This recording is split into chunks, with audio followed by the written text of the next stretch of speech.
Bismillahirrahmanirrahim. Assalamualaikum warahmatullahi wabarakatuh. Sebelumnya perkenalkan, nama saya Syahril, mahasiswa program studi manajemen dari Sekolah Tinggi Ilmu Ekonomi atau USTI Mujahidin Toli-Toli. Jadi di sini saya akan menjelaskan pemaparan materi terkait dengan manajemen pemasaran dengan judul materi brand atau merek untuk memenuhi tugas mata kuliah MIT untuk tugas mata kuliah manajemen pemasaran.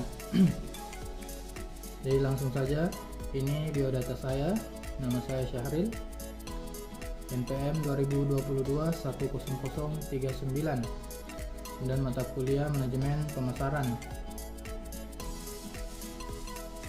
Kemudian yang pertama adalah pengertian dari merek.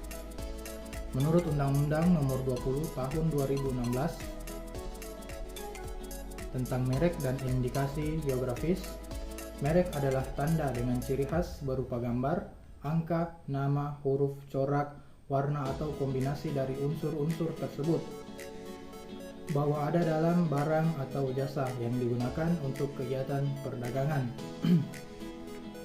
Kemudian slide yang kedua, adapun fungsi merek. Jadi merek memiliki 4 fungsi.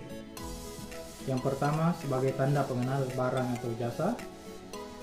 Kemudian yang kedua sebagai alat promosi. Kemudian yang ketiga sebagai citra, reputasi barang maupun jasa. Kemudian yang terakhir nomor 4 menunjukkan asal barang atau jasa yang dihasilkan.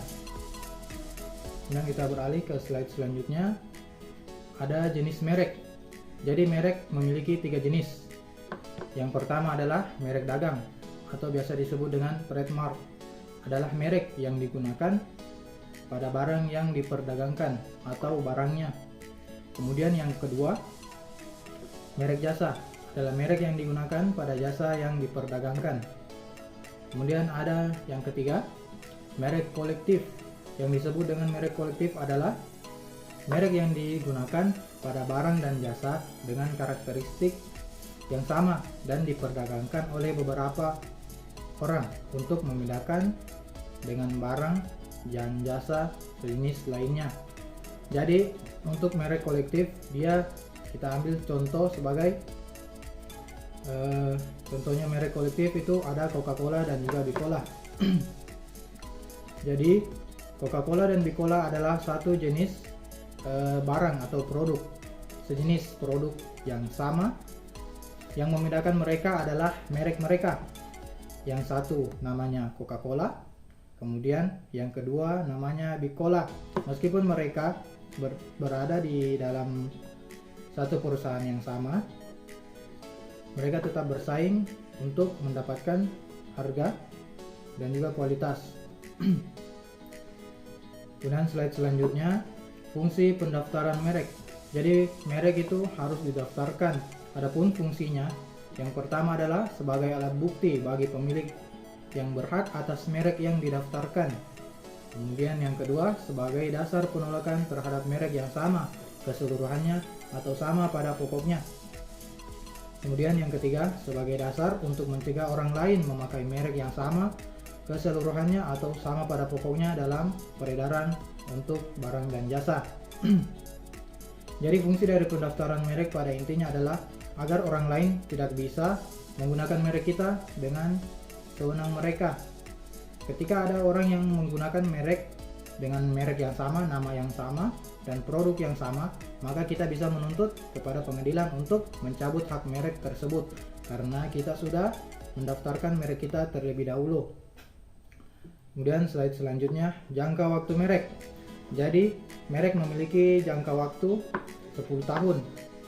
Jangka waktu perlindungan merek selama 10 tahun sejak tanggal penerimaan dan dapat diperpanjang untuk jangka waktu yang sama. Jadi merek harus diperpanjang juga dalam waktu 10 tahun. Ketika periode 10 tahun telah berlalu, maka kita harus memperpanjang merek tersebut. Kemudian yang kedua, pendaftaran ulang semata-mata dimaksudkan untuk memastikan bahwa semua merek tetap pada pemiliknya. Dan sebagai mekanisme semacam pajak agar pemilik merek menyisihkan sebagian keuntungannya untuk negara yang melindunginya. Jadi fungsi yang kedua ini dimaksudkan agar ketika ada pergantian owner atau pemilik dari perusahaan jasa maupun barang tersebut, maka merek juga harus diperbarui karena telah digantikan pemiliknya. Kemudian sebagai sarana untuk negara agar mendapatkan pajak dari perusahaan dan jasa yang dihasilkan.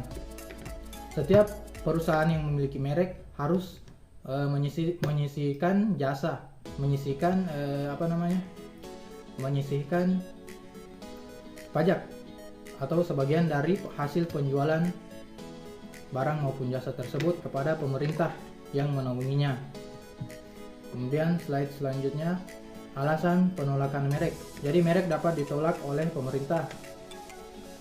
Yang pertama, didaftarkan oleh pemohon yang tidak beretikat baik. Kemudian yang kedua, bertentangan dengan peraturan perundang-undangan yang berlaku mengenai moralitas, kesusilaan, atau ketertiban umum. Kemudian yang ketiga, tidak memiliki daya pembeda atau benar-benar mirip sekali, tidak ada daya pembedanya antara merek satu dengan merek yang lainnya. Kemudian yang keempat, tidak menjadi milik umum atau merupakan keterangan atau berkaitan dengan barang atau jasa yang dimohonkan pendaftarannya. Peraturan ini tercantum dalam pasal 4 dan pasal 5 Undang-Undang Merek. Kemudian slide selanjutnya, terhapus atau batalnya hak atas merek. Jadi merek dapat terhapus atau dibatalkan. Dalam Undang-Undang Merek 1961 mengatur tentang hapusnya hak atas merek dalam pasal 18 yang meliputi: yang pertama, penghapusan oleh pemilik yang terdaftar sendiri. Jadi pemilik dapat menghapus merek tersebut ketika ingin menghapusnya berdasarkan alasan yang dapat disetujui oleh pengadilan. Kemudian yang kedua, selama 6 bulan setelah pendaftaran merek tidak dipakai.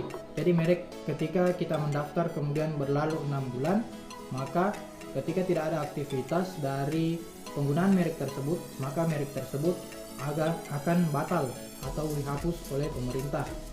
Kemudian setelah 10 tahun setelah tanggal pendaftaran, merek tidak digunakan dan tidak melakukan pembaharuan. Jadi ketika merek tidak melakukan pembaruan selama 10 tahun atau satu periode merek, maka merek akan dihapuskan. Kemudian yang keempat, dinyatakan batal oleh pengadilan. Merek dapat dinyatakan batal oleh pengadilan. Kemudian contoh merek. Jadi merek itu memiliki beberapa contoh. Yang pertama, contoh dalam bidang atau sektor. Dalam bidang atau sektor ada restoran, pengolahan makanan, kosmetik, dan toko serba ada atau toko swalayan. Kemudian merek internasional, ini merek yang sering muncul, ada McDonald's, Pizza Hut, KFC, Coca-Cola, dan Revlon. Kemudian ada juga merek lokal atau merek yang berasal dari Indonesia asli. Kemudian contohnya itu ada bakmi Gajah Mada, ada Aqua, ada Sosro, dan juga Silver Queen. Oke, itulah tadi pemaparan dari materi terkait dengan merek atau brand. Jadi sekian dari video ini, mohon ada manfaatnya dan lebih dan kurangnya mohon dimaafkan. Sekian dari saya. Wabillahi taufiq wal hidayah. Wassalamualaikum warahmatullahi wabarakatuh.